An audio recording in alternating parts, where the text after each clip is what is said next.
Today I have made balloon popping game in with cv2 and cvzone hand tracking module. Now let's start the game. So for popping the balloons we need the tip of our index finger, and there is a time limit too for 90 seconds. And my score is 5,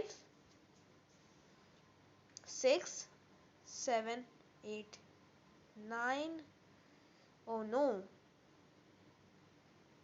9, and the time is over. Okay, let's start again.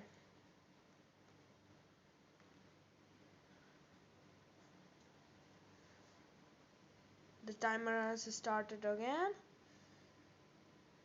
I can do it.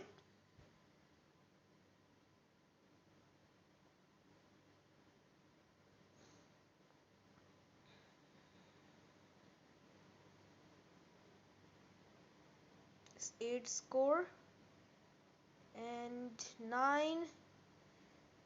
Oh, again 9. Thank you.